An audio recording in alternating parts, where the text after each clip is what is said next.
आइए आज मैं आप लोगों के बीच रविंद्रनाथ टैगोर के द्वारा लिखा गया एक प्यारा सा निबंध है जो कि है शिक्षा में हेरफेर। अर्थात शिक्षा में हेरफेर शब्द का मतलब क्या हुआ? शिक्षा में हेरफेर शब्द का मतलब हुआ शिक्षा में गड़बड़ी। हेरफेर शब्द का मतलब ही होता है गड़बड़ी। रविंद्रनाथ टैगोर का कहना है कि हमारी शिक्षा प्रणाली में सुधार की आवश्यकता होनी चाहिए। नहीं समझे ना? आइए मैं अपनी भाषा में आप लोगों को बिल्कुल आसानी से समझाने का प्रयास करता हूं और यह पाठ शिक्षा से संबंधित है। आजकल का जो शिक्षा व्यवस्था है इसी के विषय में रविंद्रनाथ टैगोर जी बहुत ही प्यारी प्यारी बातों को रखने का प्रयास किए। रविंद्रनाथ टैगोर का कहना है कि आजकल का जो शिक्षा व्यवस्था है इसमें बच्चे को रट्टू तोता बनाया जाता है। मतलब बच्चे सिर्फ किताबी ज्ञान तक ही सीमित रहते हैं, उनका चेतना शक्ति नहीं बढ़ पाता है और वह अपने जीवन में कुछ नहीं कर पाता है। क्यों? क्योंकि उन्हें सिर्फ रट्टा मारकर पढ़ाया जाता है। जो किताब में ज्ञान है उसी को पढ़ाया जाता है, बाकी चीजों से दूर रखा जाता है। तो उनका कहना है कि बच्चे को उनके मन के अनुकूल कार्य करने देना चाहिए जिससे उनके चेतना का विकास होगा। दूसरे देश में जिस उम्र के बच्चे स्वयं से गन्ना चबाते हैं वो भी पूरे उल्लास के साथ, उसी उम्र में हमारे देश के बच्चे क्लास में बैठकर पैर झुलाकर शिक्षक की बातों को हजम करते हैं अर्थात पचाते हैं। और जब भी हमारे देश के बच्चे खेलते हैं तो मम्मी पापा के द्वारा उन्हें फिर से डांट कर लाया जाता है और उन्हें पढ़ने के लिए बैठा दिया जाता है। क्या सिर्फ शिक्षा व्यवस्था पढ़ाई तक ही सीमित है? बिल्कुल नहीं।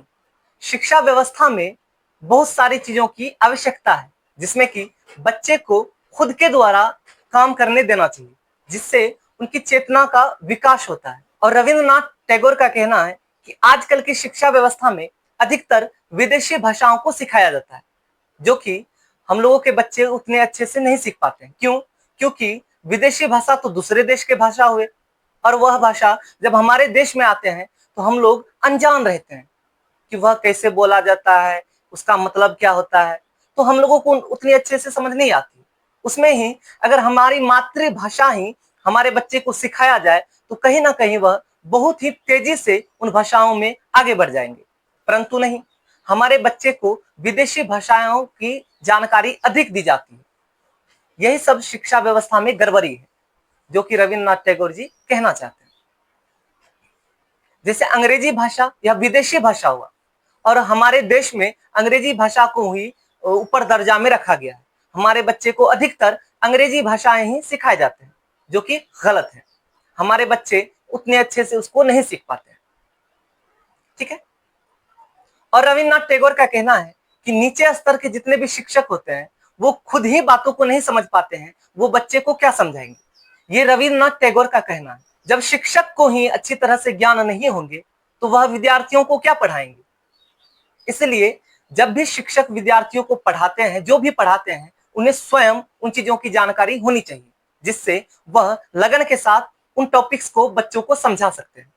और उनका यह भी कहना है कि आजकल के पुस्तकों में जितनी हो सके समाज से जुड़ी बातों को लिखना चाहिए ताकि जब भी बच्चे उस पुस्तक को पढ़े तो वह सोच सके और उस हिसाब से समाज में चल सके। ठीक है। रविंद्रनाथ टैगोर का कहना है कि अगर बच्चे कोई खेल खेलते हैं तो उन्हें खेलने देना चाहिए। ऐसा नहीं कि उसे पकड़ कर ला लिए, घर में बैठा दिए, पढ़ो पढ़ो पढ़ो। पढ़ लिया तो क्या हो गया, उसे अपने हिसाब से काम करने देना चाहिए। अगर किसी बच्चे को गाने में दिलचस्पी है उन्हें गाना गाने भी देना चाहिए। ऐसा नहीं कि सिर्फ पढ़ने बैठा देना चाहिए। अगर किसी बच्चे को नृत्य करना पसंद है तो उन्हें नृत्य करने भी देना चाहिए। ऐसा नहीं कि उसे पकड़ कर पढ़ने बैठा देना चाहिए। अच्छा, मैं आप लोगों के बीच एक बातों को रखता हूं। मान लीजिए कोई बच्चे खेल रहे हैं, ठीक है, और खेलने के क्रम में ही उनके पिताजी उसके पास जाकर उसको मारकर घर ले आते हैं, ठीक है, और उसे कह देते हैं पढ़ने बैठो। तो बच्चे किसी प्रकार से पढ़ने तो बैठ जाते हैं, परंतु एक बात मैं बता देता हूं, वह बच्चे का ध्यान पढ़ने पे नहीं होता है बल्कि वही अधूरी खेल खेलने पे रहता है। अभी जीत जाते खेल में और पकड़कर हमको पढ़ने के लिए बैठा दिए। उनका मन खेल पे ही रहता है, भले आप उसे पढ़ने के लिए बैठा दिए।